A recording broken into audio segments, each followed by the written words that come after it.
Good afternoon, ladies and gentlemen, as we cross over the pond and come back home to North America. 2 European sets in the book. Flashpoint and Cyclone took those earlier today. And one more time, I'm joined by the illustrious, the fantastic, the beautiful, the phantasmic, Gormizer. Phantasmic. That's actually a word I want to live up to. Yeah. Because that's a lot more out there. The rest is you could call someone that maybe in a day-to-day conversation, sure. But Phantasmic I don't think I've heard in a long time. Hey man, that's what we're here for. We're here to break down some North American action. Hopefully we get to see some stuff that we haven't seen in a long time. Invictus is going to be going up against Lowkey Scheming, not Lowkey Esports. They're actually playing later against a team named Elevate. We'll figure it out. But LKS versus Invictus, this is going to be rather interesting. Both teams coming from a very nice start. However, Invictus took the win last week. The other side, not so much. And that was the thing that kind of surprised us. And Nick and I actually talked about this last week when we were watching it, because we were heating up. If you told us that this set was going to go 3-0, you assume heating up is going to be the win. You say it's going to go 3-1. We still assume heating up's going to win, but we're like, okay, maybe Invictus has something. And then you tell us, no, Invictus won 3-1, and we're like, wait a minute. Something's gone drastically wrong here, just because heating up, was a roster, again, with Whoosh, Jeff the Raccoon, which a lot of players would know as Miracle. It had Skeppy on it, so many top-tier players that have either won a championship, and maybe not all at the same time, but throughout the years that they've been playing on console. And so for them to lose kind of put a big note onto Invictus as an asterisk of, watch this team. This is someone to keep your eye on, and I'm really happy we get to see him again this week. Watch is exactly what we'll do. The first map here will be Bright Marsh. We're turning on the lights, and Invictus will be on the good side. I'm very interested to see where their draft will go. As I said, here on the PlayStation 4 world, Lowkey Scheming did lose last week, so they're trying to bounce back here. Invictus will look to continue their win streak, as they're on a win streak of 1. Technically, it's a streak, so I'm going to stick to it. P's and B's pretty pleased as Invictus winds up with the first pick and the first ban. And honestly, this is where I think things are going to get very interesting. Invictus from last week to this week have picked up Richie. Sure. So another DPS to come in. TKO was the one to look at last week. He was the one, I think, making a ton of the big flashy plays for the team, being able to come in on a lot of the various flanks. But Richie brings a different dynamic. I think you're still going to be able to see TKO kind of thrive with those flanks and make the difference in the game. But I'm wondering where and how they're going to fit him in for this week. You are not welcome here! Face, and that's exactly why. We see some of the frontline thicker characters banned out. Let's get not this Inara. done. And Inara is almost a snap pick all the time, but instead, Invictus lean on Grok. I can think of several reasons why you'd want to pick Grok. Yes? I can think of several reasons why you might do it in spot 2, 3, 4, maybe even 5. I cannot, unless Lowkey Scheming are incredible Grok players, think of a way that Grok is a worthy first pick. But that to me means more Invictus know what they're doing. This is actually a pretty good map for him, and when he's against Inara, it gives him some targets to bounce off of to be able to make sure his shock pulse hits. So there's a lot that he can work with. I just don't know if it's a first pick worthy. Well, Invictus do get the Makoa, and I think that's the important part. When you're looking at these two teams, you need Inara or Makoa, basically, after you look at these bans. So Lowkey pick up Inara, Victor, Khan, and Meldamba will be the healer of choice across the way. We're looking at Grok, Saris, Makoa, and there will be a fourth pick here as Invictus are on the clock, and it'll be Pretty's favorite character, Barrack. It's actually guaranteed his favorite character. I've heard him say it. He puts on a show when he comes on camera to say that Barrack's not that great, and then he comes home. He actually, in the green room, has a shrine to Barrack hidden in one of the dressing rooms. It's the door's always closed. He's the only one who ever changes in there anyway. That's where it is. You just have to go looking for it. Every game Nick plays, he needs to play the turret character. He loves turrets. Definitely tweeted Pretty Hair about how much he loves turrets. Invictus, hoping the turrets work out for them as they pair Barrack up with Tyra. Character we haven't seen all day yet. Where Drogos also, character we don't see all that often, will wind up here. On the console, I need to specify. Yeah, this is something I think it's impressive. I actually really like Lowkey's draft. I think it's a beautiful-looking team, but then I look at their lineup, I see that a lot of them are rookies, I see who they're going up against, and in my eyes, this just means you have a little bit more work cut out for you to make this go the way you need it to. Well, work is exactly what they're going to be doing. Lowkey Scheming, looking to find the high-key play. Bright Marsh will be the battlefield of choice. Invictus, their opposition. The commentators, Dolson and Nick, the game right now. Thank you, F. Dot. Beautiful job there on the desk, and Except Nick, for pushing the false narrative. Except for pushing the. I'll give you the squash this platform one. at the moment. Go ahead. What do you have to say about this? Let's go ahead and squash this kind of right here in the nest. If you're a Turk gamer, right, you're washed up, you're mechanically inferior. I'm all about mobility. I'm going to run around in circles. I'm going to spin you on your head, spit on your corpse, and dance on your grave if you play a Turk character against me. Okay? So really, Let's get one thing straight here, David. so you like Turk Barrack. characters, get them out of here. So Nick is not a Barrack guy, to say the least. Do not let him know that you play Barrack either, or else you're in for a world of hurt. But who is in for a world of hurt is the Sonara here on the payload. But on the back side of it, you see Grok getting taken down first with no help from the Barrack, at least initially. But the Barrack has claimed the point, so Invictus answering back. Some initial pressure from Lowkey, scheming to get themselves a bit of a lead going here. Yeah, this is really, really interesting because I'm getting a lot of vibes like we were getting last week. Gore mentioned, heating up versus Invictus. We had such high hopes for heating up. They let Invictus get this great draft, and before we know it, Invictus they're kicking their ass, and it's very unlike that. Unlike that heating up squad. Now it's a little bit of this here. Invictus have kind of like this weird draft. This first pick, Grok, other Sutter. He's starting to get off to the races though, Davis. He's picked up 2. He might be looking for all 5 here. Everyone's low. Everyone is low. The third does get stolen away from him in the meantime. Invictus grabbing the first point. Richie, double kill for himself, so Lowkey scheming, and it looked like they were just off to the side. You hear the barrage coming out looking for a target. He does find TKO Ghost, so that's going to be the Makoa down on the side of Invictus to slow things, at least for the moment. But Lowkey scheming. It was a bit of a weird fight there. You saw them all up on that staircase kind of behind the point, and Invictus just playing that initial fight so well. Yeah, it was a bit of a back and forth there for sure. But Invictus are going to maintain control of this set for the time being. Drogo's here. Not the most common pick on either PC or console, especially console this day and age. Now a lot of ultimates starting to get pulled off, Dave. Somebody's going to be dead here soon. The Moldamba sends Tyra running away, but she is going to come back from it, and the victor is going to get cleaned up. Tyra soon to follow. Izzy Mitchell doing huge things on the con here, finding himself a double kill to stall out this push. Yeah, correct. And Invictus now on the back foot as well. Dianara getting up in the face of the Barrack, your favorite character there. He's unable to get around the wall here. Are they going to be able to clean him up? They are. They're going to toss him back. Oh no, he does. He dashes out. The rocket boots get him out to safety.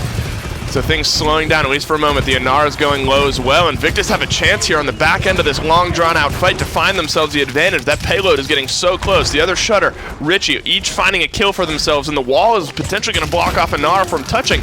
Invictus so close to putting this one through, and they do. So what started out as a low-key scheming offensive turned into a flip-flop, and Invictus take it 2-0. It's really funny how it works out like that. So Invictus come in, their first attempt when they pop 4 ultimates, they don't get it done. They kind of fall flat on their face, and then it's just a matter of low-key push out a little bit too far. They get a little bit too aggressive on their very, frankly, conservative zone. They fall flat on their face, and it's just an Ancient Rage to do the trick there. TKO Ghost catalyzes that push with his big, powerful ultimate, but of course that won't be available now here in the second round, and Lowkey scheming certainly have a couple of resources to use to win this fight, as well as having comeback mechanic. They certainly do, but one thing I noticed on the damage chart that we just saw was the Victor holding down the top spot, but then the next 4 are on the side of Invictus, even the Drogos falling behind the Makoa in this sense, and that was a bit of a question mark for you going into this, so, Drogos needing to make a bit more of an impact if Invictus are going to have a chance. The barrage coming out, but Makoa's going to swoop right underneath him. The third one is going to hit, so if one misses off to the side, the shield comes out. He is going to fall on the back end anyway, but here comes the Tempest, is going to start grinding away, healing up some as well, and now Barrack is the one in his sights, but he's unable to clean it up, so Sorrow getting a nice double kill for himself there. The other Shutter dropping 1 as well, so Invictus, after falling behind 42-0 on the pointer, now 33% and climbing. And this is something I talked about with F-Dot earlier on the desk. When you want to run this death volley type of composition, you need to be the favorite. You need to be confident. You need to feel like you are going to win this match. You're going to know how these team fights play out before they actually play out. And that's what I'm feeling with Sorrow. That was a very confident play from him. He Definitely. really knew that he could win that 1v1 Ooh. when, frankly, I didn't even know if he could win that 1v1. Obviously, I don't play a ton of Barrack, but he went very low very early. But Barrack is a little bit slippery, and then he's got that shield. He's got the double rocket boot shield reset, all that type of stuff. So if you really know the ins and outs of Barrack, you can take 1v1s confidently. Absolutely, and it, worked out in their favor this time, and Barrack potentially being a little bit better of a champion than you give him credit. I will say, as far as turret characters go, Barrack is the best of them because his turrets matter very little for his actual success, and his gameplay and his damage is all coming from actually his rifle and his skill shots. So he's a turret character in name only, in a sense. I mean, he obviously has turrets, but that's not the priority in his ticking kit. heel in the bottom left? That's Right. the only reason his turrets are there. Most of the time you're dropping your turrets out of line of sight just to give you a little heal. So Nick continuing his offensive against turret characters, and in the meantime Invictus are going to continue their offensive, try to get around this choke point right here. We saw the Damba ultimate come out just a minute ago, already back up to 33%, but the Khan getting hooked in, getting taken out. Richie finding himself 3 on the back end of that fight. Sorrow cleaning things up with the 4th. Now it's down to a Drogos to stop this push, and he's not going to be able to. Invictus. Whew. That was a...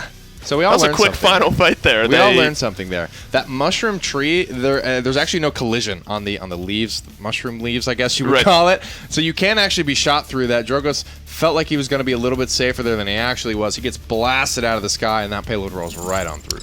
I don't think it would have made much of a difference anyway. It was one lonely Drogos against the world there, and Invictus pushing things through for a Game 1 victory. To break it down, let's send it back over to F-Dot and Gormizer. Nick, mushrooms don't have leaves. They don't have trees either. God, man, I wanted to roast Nick, and I screw up my words. Game 1 goes the way of Invictus. Yeah. Fantastic job from them. Learning experience is kind of what it looked like for Lowkey scheming. And admittedly, that's coming into today when I saw that this was going to be the matchup, not only just for this week, but one that was being broadcast. That's the idea that went through my mind immediately, was looking at the players on it. One player on this team was here last week. One player has transferred over. It's 4 new people there. They have one person who was on Game Over from last split, which was not the most winning team in the world. So you have a bunch of rookies. You have a pretty much fresh new team. This is going to be the biggest learning experience. And admittedly, I can't think of a better team to try and do it than Invictus, who's going to do everything right.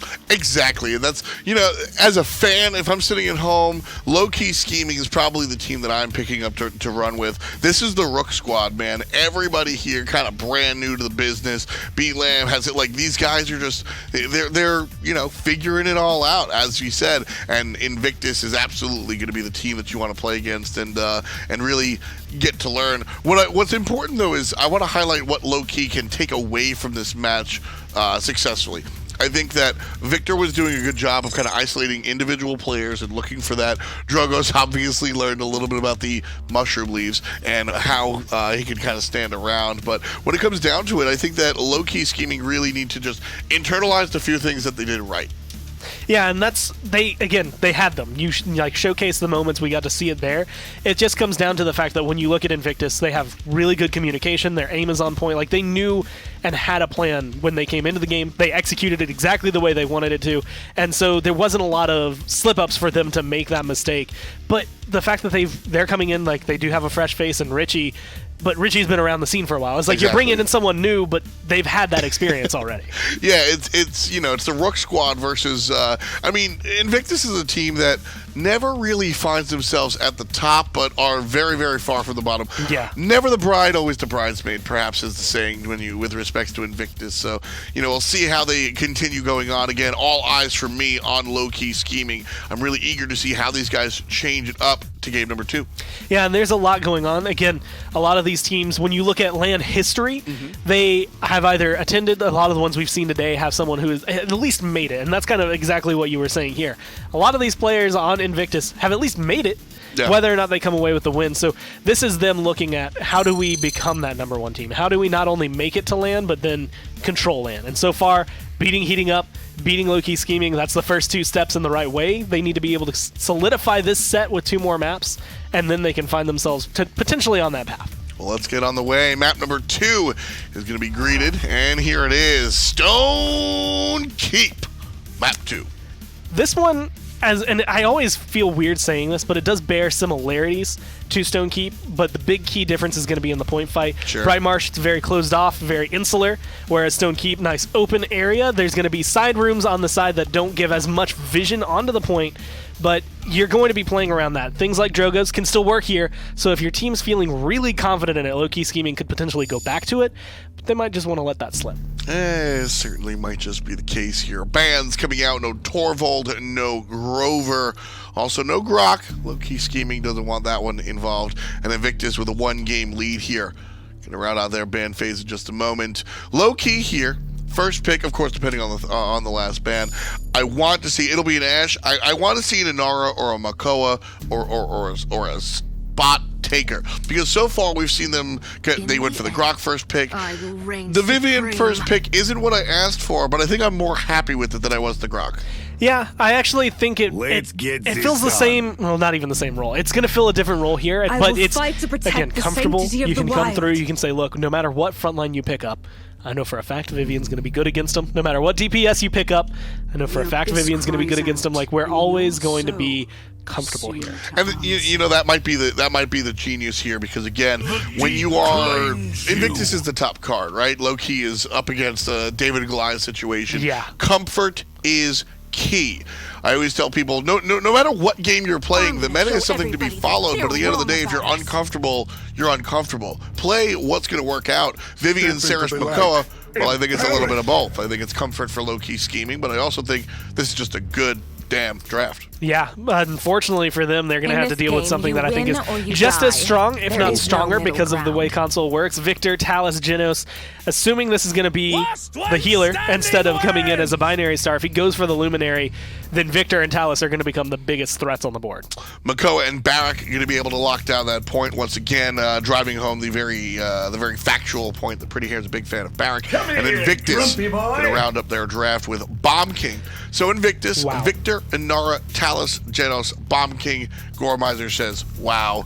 Lowkey scheming, Vivian, Saris, Makoa, Leon, and Barak. It's been a little bit since I've seen a team really flex for the triple DPS. Yeah. Luminary Genos is the thing that really facilitates that. But when you have something like Inara, that's the one champion that enables that to work so easily, even if it's against the double frontline that you have on the other side. So it's a different draft, but it still works. We've seen it work in the past, and I have a strong feeling it's going to work here. Just a pure aggression coming out here from Invictus. Will it be enough to topple the opposition? That's what they and their fans are hoping. The other side, LKS, are trying to keep things going. Casters. Thank you very much, F-Dot, and a tale of two different sides. One team looking to continue the aggression, the other team looking to find some aggression of their own. And what do you think of the two rosters that we got lined up here? It's an interesting look for sure. Normally you don't see Inara with triple DPS because you typically want something that can facilitate and create space and be more aggressive, like a Makoa, like a Ashe, like a Khan, something like that. But that's not to say that Inara can't work in this scenario. Inara can be tanky anywhere she wants, right? That's kind of the luxury of what she brings. You don't have to stand on the point. That's just where she's most effective. And if this fight kind of drags on, then that just makes Inara's tankiness more abusable. As you can see, nobody's even died yet, and Invictus already have 48% on the point. 48%, soon to climb, and just a lot of tit for tat at the moment. A lot of teams trading off their damage. You find the Leon up high here. That's where she's going to find her home. She wants that high up and away. The plays to do some damage, nearly falling to the Talus there. She has to be careful, rather. There's a lot of damage coming out. You see 78% now for Invictus, so just a few more percentage points. We'll get that through. Finally, first blood. Izzy Mitchell drops on the Barrack. The other Shutter dropping business as well, so Lowkey scheming, dropping Invictus well on their way to their first points here on this map, and they are. And when it comes to 3 DPS, that first blood can very quickly turn into the second blood, into the third, to the fourth, and yada, yada, yada. That's when the map opens up, these characters can start to move around. Talus doesn't have to worry about being hard peeled away from his targets anymore. Victor can move a little bit more freely, knowing nobody's going to get in his face. All that type of stuff starts to really come together, and you see the strength of the triple DPS. That being said, that wasn't a fight really won because of a triple DPS comp. That was really a fight won by Inara, and the fact that Invictus, being the favorite, I think, in this matchup, Lowkey Scheming are playing with a little bit too much respect, right? They're letting this Inara AFK on the objective a little bit too long.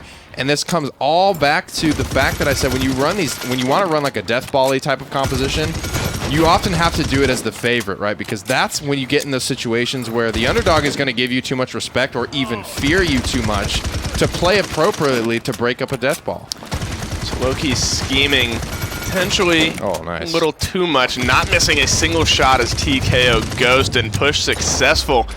A 2-0, and I don't know, it's kind of hard to put words on it. It's almost like low-key scheming, and I think this is a good way to support kind of what you were just saying, playing with too much respect maybe. They almost just kind of let that payload roll in. It feels like they didn't fight. Right, there was no real opposition going into that last point there. The payload just kind of kept moving forward, and there was not really a defensive stand. So, a bit of, maybe needing to find their aggressive side a little bit more is low-key scheming. Healing doing a good job there on the Saris, but not really playing with an edge almost. It shouldn't be too hard either, right? If you have a Nara AFKing on the objective, Makoa and somebody else, Makoa and Vivian, go walk somebody down. There's no peel there. It's Nara's on the objective, and she's not a character that can peel from range whatsoever. So you should, in theory, be able to kind of move around more freely and command the space on the map. That's what 3DPS doesn't do well. It doesn't control space because of its lack of front lines. And here we see Invictus finding some space there. They drop a couple people early on. They lose a couple people, rather. Oh, no. But then turn it back. The Enlightenment misses. The Bomb King not missing on the other end. The other Shutter dropping Belam. So that's a clean sweep there for Invictus. 60% and climbing on this payload. Could be over soon, depending on how well they zone out here. And you saw a little bit of an edge, a little bit of life. A quick rotation in behind Talus, clean her up for low-key scheming, but not really able to convert that into anything. You see the Makoa trying to get a touch. The Barrack next in line to get a touch on this point. 96% now, so any sort of team fight win would be a point win here for Invictus. And Inara does go down, so fast cap enabled. Remember, low-key scheming are going to be roaring back as 31, 35, 4% per tick is the name of the game here. Vivian in a little bit of a tissy here with Talus, and Talus just barely skirts out in time, but it looks like he's coming right back. He is, but he is able to get the healing and he gets out alive, and Talus actually falls on the backside of it. Overtime is ticking away. You have the Inara on the point, so that's important to notice. Belam opening things up here with the kill onto the Talus just a moment ago, and now Business with those Sentinels going to be trying to put out damage onto the Bomb King, but not before Bomb King drops the Barrack, so that's big point pressure that's now gone on the side of Invictus. Low-key scheming, cleaning up the fight. Now Business finding himself 3, potentially finding himself 4. Oh, he does get cleaned up on the backside, but now overtime ticking away. Low-key scheming, finally finding their edge, finding their first point win here on Stone Keep. I like that. I like it. I was going to call Vivian out as the reason they lost that fight there, because she wasn't finding the angles until she did. It took her a couple tries. She tried a couple of different things, finally going for that sort of main gate down there in the keep. That was the angle that paid off. Walking down the Bomb King, then the Inara, then almost walking down the Victor as well deep in the back line before being taken out by a Talus. That's all you really needed from her. You could see she was missing a lot of shots on Inara, missing, not liking this angle, kind of rotating around. You can only do that for so long, and she was really towing that line. That fight was almost over there. But good job eventually getting to the spot and winning the fight. And Vivian's a huge piece of pressure that we've seen time and time again today. Obviously the Victor, the big name DPS player here in the console league, but Vivian right up there with him, and she's seen so much success. So you certainly need a character or a player on that character who's able to make an impact that character needs. You see Bomb King, Victor leading up the damage charts here for Invictus, but you hear some ultimates starting to come out. Sorrow drops Business, so that's the Vivian that they need now out to start off this fight. They do have a chance to back things off here, not lose any more pressure, and it looks like that's what they're going to elect to do. So just a pick turns into another stall here. So Invictus Gaming finding 1 kill, able to convert that into a bit of a stall. So a minute left, you got about 20% of the way to go here on this payload. Low-key scheming needs to regroup and push back together. 56 indeed. Now pushing forward in a big way. Leon, Makoa, and Vivian all bulldozing the high ground here. Makoa gets dropped a little bit low, and no kills have come through just yet. But Vivian is in a spot where she could pop the Sentinels and get this going. Absolutely, and it's Belam now, and here we see the Vivian. The ultimate's available. The hook does miss. Business going solo again. You would hate to be the reason that your team has to stall again. She finds herself some healing. Lots of very low characters on the side of Lowkey scheming. They have about 30 seconds left, so they need to find their offense. Gotta hit the hook these. misses again.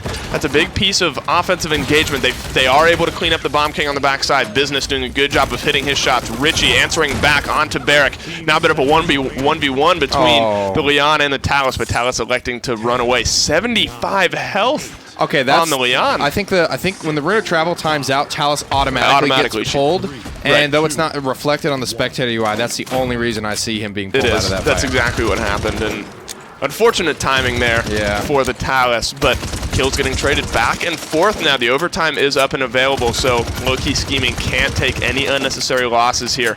Richie JB finally does get cleaned up, but Belam taking an interesting angle.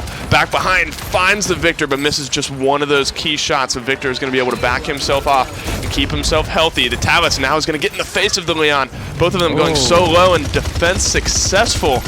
So stepping off of the payload there just for a moment, able to give Invictus the 3-1 lead. Yeah, small victory here. Here's the rotation, though, from Vivian. This was the angle that she found that eventually did work. She not only has the Sentinels out, but getting so the much damage amp from her talent as well. Opportunity and Chaos. This is when you see the numbers go orange and get all comic booky, that means Vivian has been firing for at least 2 seconds, and she has amped her own damage by 20% on top of the fact that she had the Sentinels out. I mean, that is, I don't know the exact number, but it is well north of probably 2K. So Business finding a moment there to give his team some offensive pressure, which did end up converting into a point capture.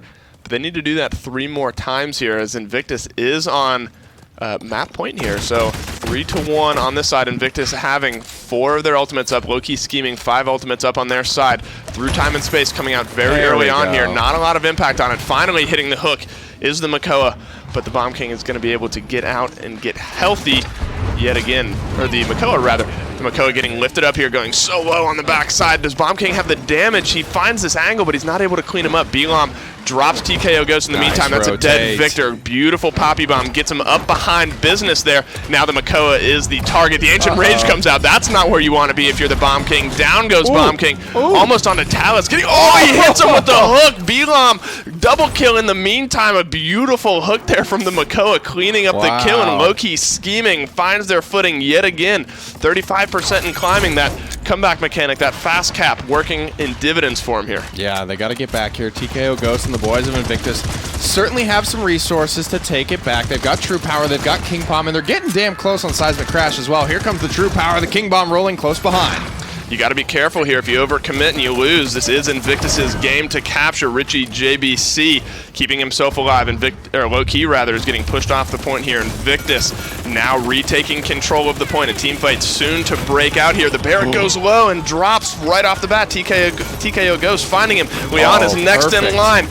Next is the Vivian, but the Vivian stays alive in the meantime. The Makoa falls. Overtime ticking away. Invictus going to end up turning things around here and capturing map number 2 after what looked like it was going to be a low-key capture there. Yeah, I mean, great fight from Richie there. He True Powers to the back line. I think to get the touch, I wasn't sure because I didn't exactly see the full trajectory of it, but in that final clip, he doesn't miss a single shot. No, beautiful. And completely melts his targets, and without missing, again, switches to Vivian and continues to keep the pressure up there. That's an incredible, impeccable sequence, objectively speaking, and you can't really fight much against that. Talus is a very high DPS character. When he's not missing shots and the tracking is absolutely perfect, you got a big problem on your hands. Talus showing us why he's a worthwhile pick. Potentially diving into that a little bit more are the guys on the desk. Let's send it back to them. The Talos talent reigns supreme. Fantastic job coming out from Invictus as they take game number 2 in easy fashion. I really don't like to use that word, but frankly, it just looked easy. And that's, I think, the one thing, and this comes up with a couple of matchups, right? Like, even Flashpoint set, like, towards the end, like, you said game 3 is a little easy for him. But, like, game 1, not anywhere near that. Right now, Invictus has gone through 2 games in a row, And it feels like especially if you're Lowkey scheming, you're trying to figure out what are we doing wrong. Like you're looking at yourself, you have to look instantly like where are things going wrong. And I feel like that game they never identified it. Game 1 they didn't identify it. They only have one more potentially to figure it out. Like a hot knife through butter, it's going to be an issue for Lowkey scheming as they try to slip and slide their way to a victory.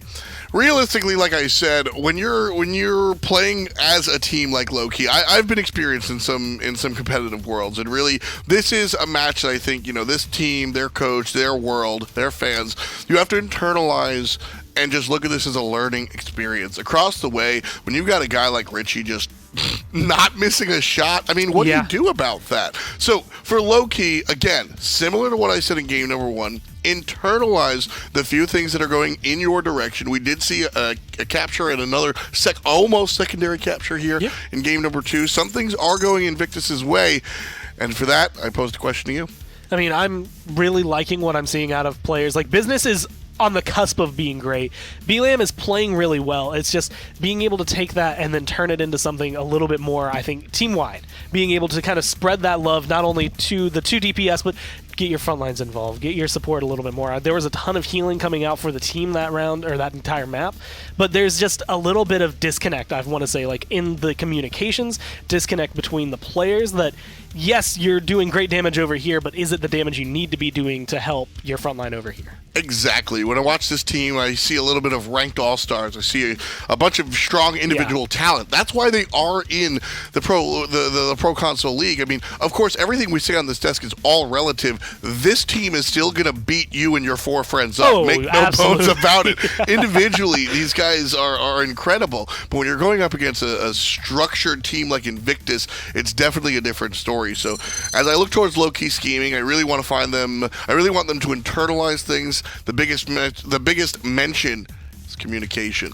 We'll see if we can figure that out in game number 3. Lowkey scheming, trying to bring it to a game 4. We'll take a look at the map and see where these players are going to battle. And it will be Splitstone Quarry, a map we haven't seen all day. And this is one that I'm interested to see on, just because, again, with the way the team has been playing on the side of Lowkey scheming, there are a couple of things they've picked up that I think would actually be beneficial on this map, which is a good place for it to go to. And it just comes down to the fact that they've had that range fight. They have that capability. And like you said, they have like the ranked play style in mind. This map can help facilitate that. P's and B's, pretty please, as we get on to game number 3. And for Lowkey scheming, I keep harping on the communication. Are there any picks that can kind of ease that gap? I'm wondering if any of them have a sniper. Sure. And if they have a sniper, if it's a really good sniper. Because, like, we've had a couple of players in the past who their debut, the reason that I would remember their name is because they played a sniper on a map like Splitstone Quarry, and that was the only thing I could remember. Like I said this earlier, when I think Slapidopoulos, I see Kinessa plays. I don't see the Vivian that he was playing earlier. I don't see all the other picks that he has in his wheelhouse. I think of the Kinessa. It's like when you can get that kind of play style and you can show it off, it's very flashy, it's very memorable. And it's also going to Lowkey's strengths, or rather lack of weakness, in the sense that I don't really need to communicate as a sniper. I just need to hit my stuff to kill me. The enemy team needs to have the communication, but as a sniper, you just got to find your shot. So hopefully Lowkey can find something to go in that direction. Grok, the first pick overall again. I don't mind it, but again, I think there's very specific places he's trying to fight, very specific compositions he's looking to go against. He has to fit in this very niche area, but if it's comfortable for you and if it's a niche area that you can work with, then I love the idea to go with it. And I think that's the thing, based on all the notes I have for Lowkey scheming, they are the grinders. Like, they are the guys that are sitting there like, I was streaming, I'm watching the PC play, I'm watching Minor League, Premier League, I'm watching what these other teams in the console league are doing, I'm doing whatever I can to win. And the note that is actually next to Hatsuchibi, the captain for the team, is very specifically of, I don't care if I lose, I just want to improve, I want to see us get better, and that's the perfect mentality. That makes me so happy, because I think, again, this is what that is what this team needs, absolutely.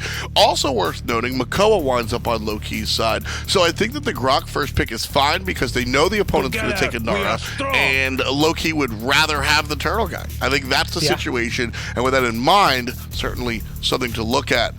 Our picks and bans just about rounding out here. Grok, Makoa, Leon, Genos, and Fernando going to be the choices here for Lowkey scheming. Whereas across the way, Invictus, represented by Saris, Anara, Victor, Khan, and the Bomb King. I think there's a lot of pressure on the Leon more than anything to perform this game. I think Grok is going to have to be up there in terms of his damage and his healing, being balanced out with the Genos, but they have the lineup. I want to see if they can do it. The lineup's there. The game is here as well. The caster's there as well. Dolson, Nick, do it to it. We are here. Thank you, F-Dot. Thank you, Gormizer. And the not-so-rare Splitstone Quarry, game number 3 that we see coming out here. It's a pretty typical map to see around this point in the series. Both teams looking to make a statement. Yeah, and I don't love this composition, to be completely honest, from Lowkey. I don't think Genos is a great healer for this particular composition. Luminary is like not going to do much for anyone here outside of Leon. Fernando is what Fernando is right now. He's kind of like the weaker B-tier aggro tank, so we'll see what he's able to get to. But Koa, though, picks a big hook, and it doesn't end up in first blood. It does not end up in first blood. Instead, Business does end up in first blood, so Lowkey scheming not the start that they want to have there. The Leon, their big range damage presence falling initially off the bat. Makoa going so low as well. Hopefully they're going to be able to clean him up, and they are. So Invictus picking up right where they left off in the last game, starting things off with a couple kills, and after, I mean, and 90% on the point 90%, already. yeah, it's about to claim 1-0. I mean, seemingly no pushback there from Lowkey scheming, and that all kind of rolled from that Leon death right off the bat. They weren't really able to get a foothold in the fight after that happened. It's just like, I don't know, Grok has not won, I think, on the underdogs squad today at all. So to pick up a Grok like this, on paper, it makes up for Genos' weaknesses, right? But you can get that spot healing, high throughput on demand with the totem. Tempest is a great ultimate here, but where's the follow-up going to be? He's probably just going to get blasted out of the sky there. Makoa does manage to push under and actually get 2. So Makoa steals himself 2. Grok keeps himself alive. The Inara notably does not fall, but that's sort of a testament to the lack of follow-up damage, as you put. But this is kind of what you expect on Splitstone Quarry, you know, the defense being a little bit easier to do here on Splitstone Quarry. I mean, it's not the easiest thing in the world, but it's one of the easier maps to defend on. Especially at this corner. This is where a lot of teams obviously make their stand, so it's good that they managed to get the momentum here. I wouldn't mind seeing Richie just kind of flank through the back door here, so to speak. The big seismic crash comes through. We'll stun out 2, but nobody's following up on that. Richie doesn't have the angle. And the convergence came out as well. It only hit 1, the other shutter in the meantime. Instead, Invictus are going to be the ones on the front foot here. 3, 4 now dropping for Lowkey scheming. Genos back at the base of the payload, starting to fly forward, and bit of a lack of follow-up, I think, is kind of is the direction that you were going. You saw the convergence, it came out onto the Makoa, and nothing really happened. Seismic crash hit 2, and then nothing really came of it, and then the Bomb King was able to come in, steal the first couple kills in that fight, and it all just sort of steamrolled from there. And I'll be honest, I mean, Maelstrom Grok is probably in my top 5 builds in Paladins. Like, I love to play this build. I think it's super fun, but I don't think it's a first pick type of thing. I think Grok has been successful in the past, but it's always a niche thing. It's not a plug-and-play pick, right? So that's why you never really see it in the first position. You're seeing it in response to, like, Barracks and Yings and stuff like that, and Ruckuses and Inaras. When there's something that you know is going to be really good for you to play off of. And I'll be honest, I don't think Inara is really one of those. She has a deployable, yes, but I don't think it's like, oh, they have Inara, pick up the Grok, dude. It's time to rock and roll. I don't know. It's a problem of the composition for me at the moment. To waste a first pick on a Grok is a big, bad way to start it off. Definitely a tough way to sort of set yourself up for this game. In the meantime, overtime is ticking away, or will be ticking away once Inara gets off the point, but that's a big if in this moment. So Invictus looking to make it 2-0. Business finally finding some momentum, getting that con nice and low. Is he going to find the victory? He does, utilizing that dash very well. A guaranteed hit on that one. The hook lands as well, getting the Inara off the payload, getting a 1 point on the board for Lowkey scheming there. So finding a little bit of rhythm there towards the end. The ability starting to hit, the damage starting to come out. And this is the other shutter opening up that fight nicely with that Bomb King. I mean, that type of flank is it's game over, essentially. And at the moment, Lowkey put together a nice little defense there, and the most important thing is that they do it without using ultimates. And so now they have everything available, and their team fight is going to look very, very different than it did in the first round because of these ultimates. You can hit the gas pedal so much harder when you have the Grok Tempest. Specifically, I think, you know, he's going to be the catalyst, and that's going to be probably the first thing popped. Could be a Genos ultimate first and foremost, so we'll have to see if you can get any picks with that. And Genos is always a great way to just like win a team fight before it even starts. But look how spread out Invictus are. Maybe they know this. They know they don't want to bunch up against the Tempest and through time and space. He's keeping his eyes on that point, so it's up and available if he wants it. Lowkey scheming, has more ultimates. Here comes the Tempest. Tempest coming out. They are going so low right now, and they finally clean up Richie. That's a big loss on the backside. The Saris next to follow, so that's a nice Tempest starting things off here for Lowkey scheming. The Inara next in the sights of this Fernando and this Grok. She will be soon to follow, so 48% lead for Invictus turns into a 12% and climbing on the point here for Lowkey scheming. The other Shutter is able to clean up the Mako on the backside, and this Victor needs to be careful with how he's utilizing his damage here. He doesn't want to get cleaned up on the backside, and he's doing so much from this top part. Here comes the King Bomb. It's going to come in. Fernando's his only target back there. He might be able to find him. Grok, rather, is his target. Yeah. He finds him. Grok gets cleaned up, so what was a fight win for Lowkey scheming turned into an immediate reversal, and Invictus 84% and climbing now on the point. But look at this. All that Lowkey used was Tempest, and it's already back up. All 4 ultimates outside of Tempest are available up. Not the best target to smack away on, but at 99%, Lowkey scheming doesn't have a choice. They have to stay on the point. And he yoinks the Saris back. She is able to dash out and get away, but 99% ticking away. Lowkey scheming does have the Makoa on the point right now, so it's not going to end just yet. Belam cleaning up the Saris, so that's a healer that's gone, and that's not good when you're as low as Bomb King is, but he is able to turn around the damage despite getting cleaned up finally by the Genos. So Lowkey scheming reverses it yet again. 96% and climbing for them as well. The barrage comes out, finds a little bit of damage, but Inara is going to be the point tank. And sleeping Makoa is going to be off the point here. Now it's Fernando and Makoa. They have to make a touch here lest they go down 2-1, and both teams struggling so hard trying to get in here on this point. The Makoa is going so low right now. Objective ends up getting captured by the Khan. Did he just yoink her off the point and overtime ticked away? Overpower came up.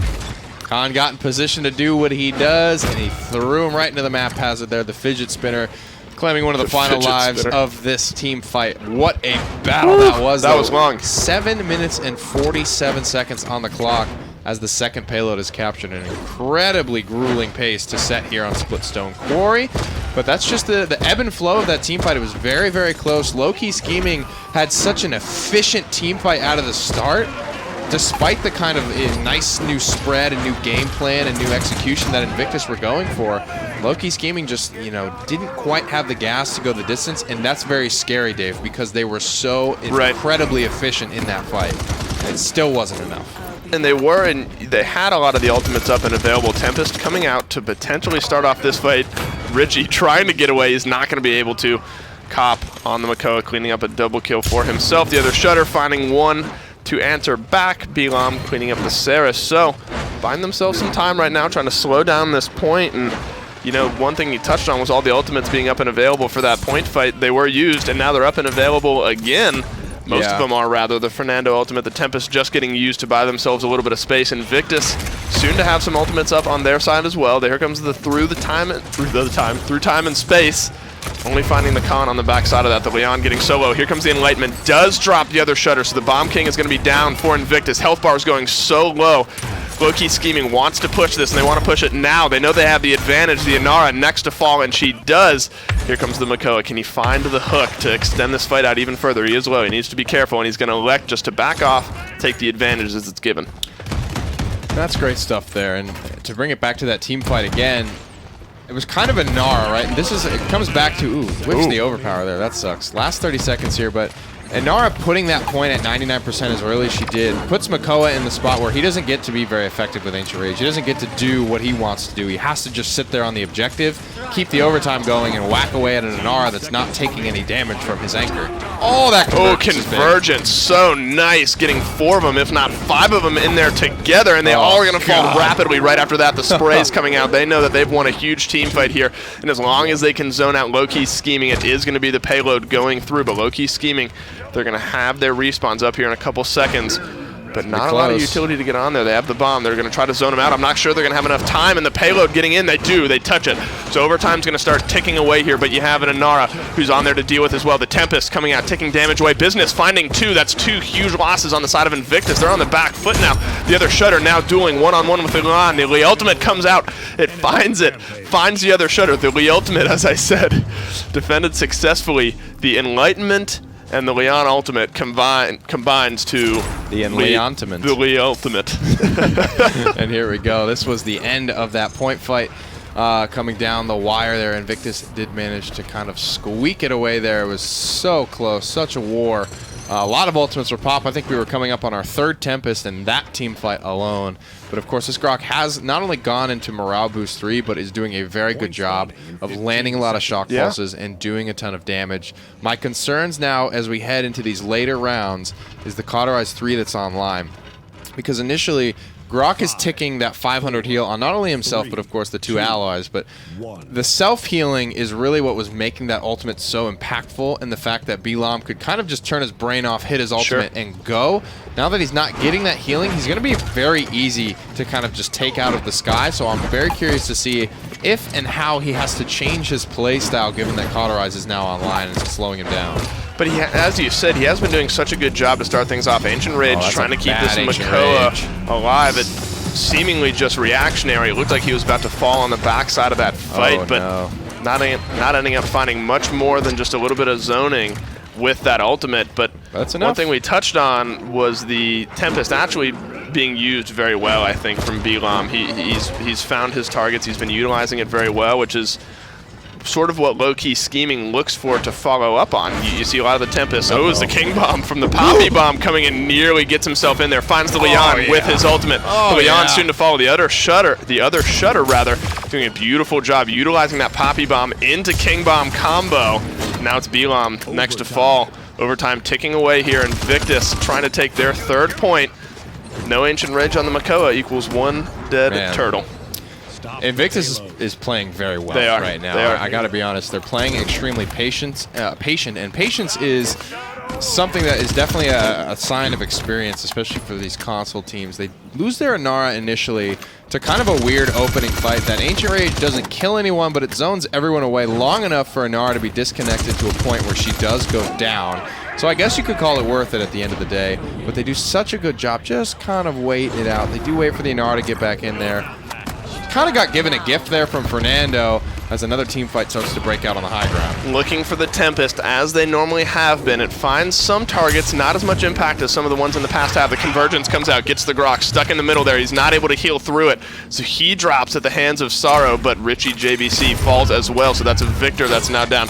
Genos holding up the Khan for some easy shots there from Business, and now the Leon is able to rat-a-tat-tat from these top ropes here, trying to get this Inara dead and down. The Saris is going to be there for some extra healing, but she's getting aggressive. She just says, you know what? That's awkward. She ends up falling on the back end. That was a bit of an awkward encounter there, as you said. He sort of was just in the face of the Inara and the Saris and ended up dying for it. You got to know, you got to decide. Pick a target. Stick to one of them. Kill the Inara, kill the Saris. I don't care which one it is. I'd probably rather it be Saris, to be honest with you, but he didn't make a decision. He kept shooting Inara, then he switched Saris, and then back on Inara.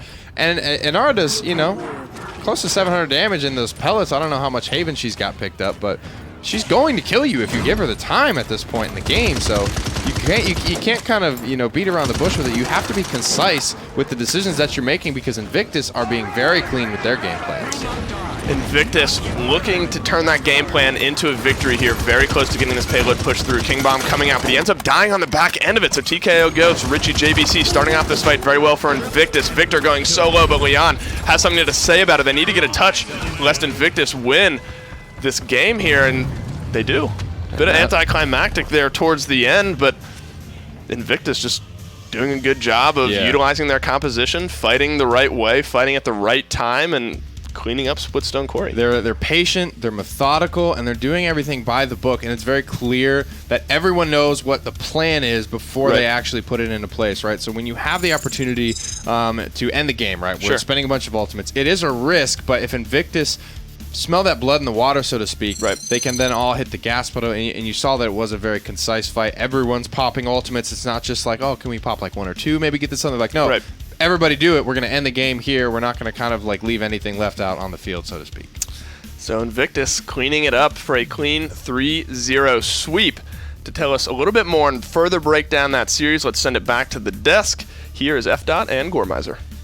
Thanks a lot, Big D. Great job on the call there, and a great job in the gameplay going out for Invictus. Lowkey scheming came out, and I think game number 3 was perhaps their best showing. Yeah. We did see a couple of good team fights go their way, a cap even, and I think that this is, again, if I'm in the shoes of Lowkey scheming, this is kind of what I'm looking for. Just step by step throughout the match, you see them game 1, game 2, game 3. I think we saw consistent improvement. And that's, I think, the one key, right? When you lose game 1, and let's say it's a 4-0, you lose game 2 and it doesn't look any better, but then you get to game 3 and you're like, okay, we can take a fight here. Like, we can at least win one thing. Like, it's baby steps. And I've said this in the past before where it's just, win the one fight first, then win a point, then win a push. Like, you have to look at it as what goal can I set for myself? And sometimes it feels like a minimum, but admittedly, that's how you have to do it. The numbers look a lot better this time around as well. Look at the damage output coming out from Grok and then Leon up there on top. And again, just a personal note, boy, am I happy to see Grok DPS, baby. Then it's working really well for him. Again, it looked good. It played well. And honestly, I think there was much more of a fight coming out for them in favor of Lowkey scheming, except for one fight. Like, once it comes down to that third point capture, other Shutter comes in with a King Bomb, and they weren't expecting it. It's like those are the moments where you really have to kind of peak your awareness, I guess.